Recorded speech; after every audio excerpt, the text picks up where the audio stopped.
Today we're going to look at two things primarily. Number one, the macro model that predicted over 100 days ago approximately where we're supposed to be today.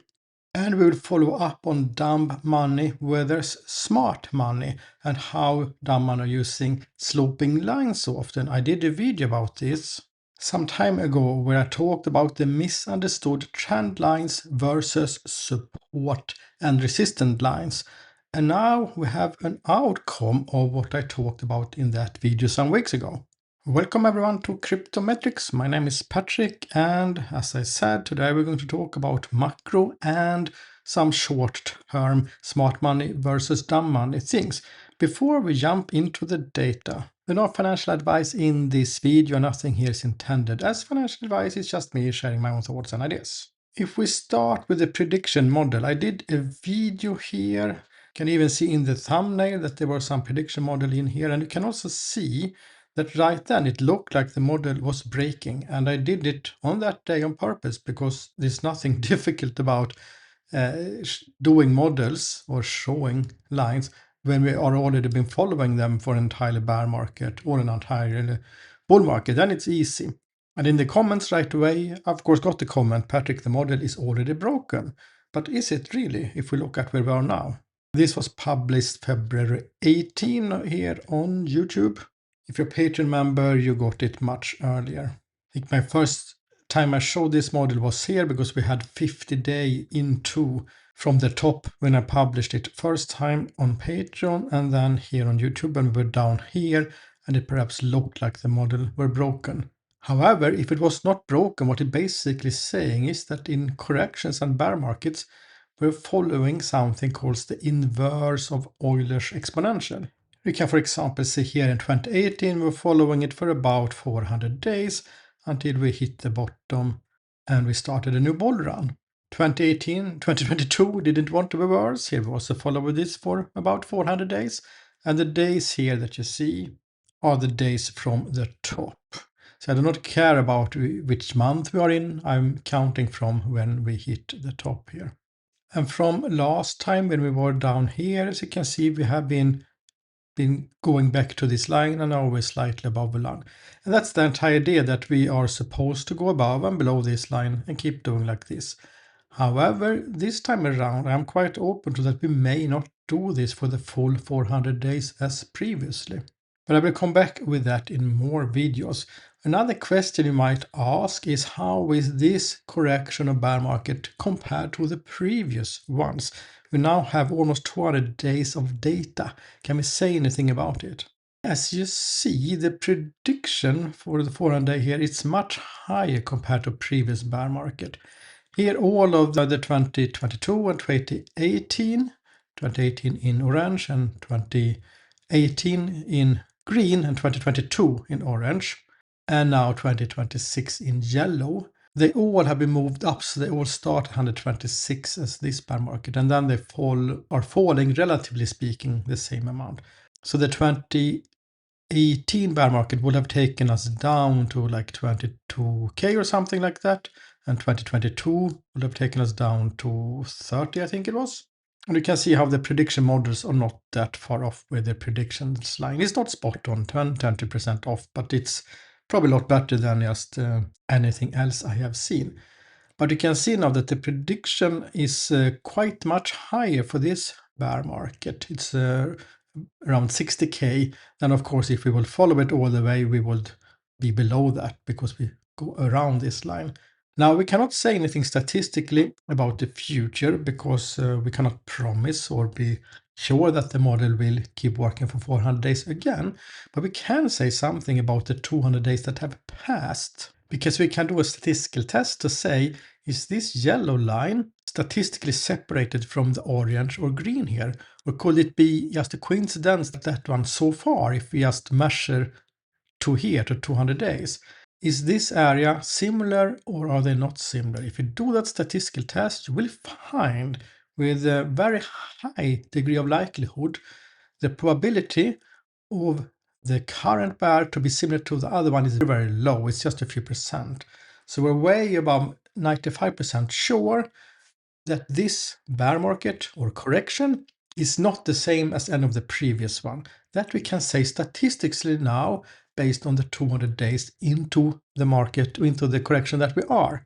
And there are a few ways to do that, a few statistical tests. They give more or less the same result. They all say what people love or hate to hear, this time is different. But now it's math talking, statistics talking, not me with my emotions or some funny corrections and monthly moving around to make it look the way I want it to look. Now, if this were in physics or chemistry, maybe we could then assume that whatever we are looking at will continue, and we could also make a statistical prediction about the future. When you're working with financial data like this, you cannot actually do that. We can still draw the line, and I can say this is the predicted line, but I cannot say that I am 95% sure that it is correct, simply because it is about the future. But we can claim it about the 200 days that have passed already. For those 200 days, we can do statistical tests and say things based on math and statistics. So even if you will end up down here between 20 and 30k again, this bear market would still have been different because we ended up there with a different path. We didn't follow the trajectory of the others. And then I can have my personal opinions about it, what I think will happen going forward.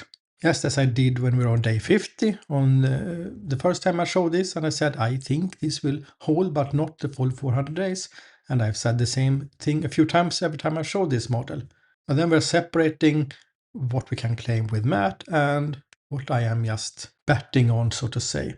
Another thing I wanted to follow up on were another video I did about sloping trend lines versus support and resistance, and how retail technical analysis, in my opinion, is doing this completely wrong. And there are some underlying reasons to that. And we talked about horizontal lines are what we need to watch out for. So when we broke this sloping line that you see here, and we were here, I think, when I did video, I said that it's not about breaking this sloping line because people were first drawing it like this and some other way. So often, even when we do break down, as we did above here, we have already broken a number of these sloping trend lines without breaking to the downside. But of course, eventually, if we're going to break to the downside, it will work. And that's the only thing you see when people are doing backtesting. They're drawing this sloping line and said, look, we broke it and then we fell down, as I said. Yeah, but you said it 2 or 3 times before that and it did not happen. Which means statistically, whenever we're breaking a sloping trend line, it's more likely we go up and down if you look at it. With that said, there are certain details in the horizontal lines and the bottoms here, the local bottoms, that reveal to us if we are in a true potential risk of breaking down or not. And last time I said we're actually not that. And now the rest is history, and we have gone to the upside. I also said as long as we are between 80 and 60, I do not think that going up or down mean that we've been breaking the bear market and started bull market, nor that the bear market will fall dramatically more down either. 60 to 80 is pretty neutral right now, which we also can see in the long-term macro model. That for the time being, if we are between here and here, it's pretty neutral. I might even say up to 84 actually. However, if we will go above 84 and then start to do like this sideways, we form a new channel here. Then I will say that because we had a channel here, right? And we had one here. And then we have these falls and breaks to the upside. That is typically how Bitcoin have been moving in this market. If we do that, then I will say the bottom is in and now we're starting a new bull run. If we break down to the other side here and start to go sideways, I will simply have to conclude the bottom is not in. But as long as we do it not too far from this line, my claim, even though I can't promise anything for sure, would be that we're still following this one. So we cannot suddenly just break all the way down like this and do it. Then we broke this line, so then we will need to rely on other TA to figure out what happens next. The same if we go to the upside too far, we could say, okay, statistical limits go here, now we're above it, we have broken it, which means it's more likely we go for a bull run or something intermediate that we might never have done before. And this is very similar to the bull run where we were following Euler's exponential. Now the bear is following Euler's inverse instead. We followed this for 32 months and we calculated these standard deviation confidence limits where we expect Bitcoin to be 95% of the time. Did publish it first time here. And then it wasn't until somewhere here in the end that people started to believe it. Then, unfortunately, my whole channel was removed for whatever reason. But that was when the viewer went from 50 to several thousand in just a few weeks, when people started to spread around that this model had been working for so many years. But now I try again to capture people in the beginning, so we do not end up too late and in the end hear people, because then the trend line was over, and which I said all the time, I expect it to go to last quarter or maybe longer if we get a super cycle, just a maybe. Now we're in the bear that might turn into a bull soon. That is what we try to judge, and as soon as it does, we'll do the same, take this data and see, project where we think the next bull run will go. So there you have it, the macro model for this bear market. We are in the middle of it, been following it for 200 days. The short-term outlook, 60 to 80 is fully normal right now. Horizontal line is what we should watch out for, not sloping lines. And we'll come back to this again. I will also cover more details about those things we just mentioned here. Some videos I cover more details, some are more overviews. Remember to share all those things, and thank you for watching today, and hope to see you all soon again.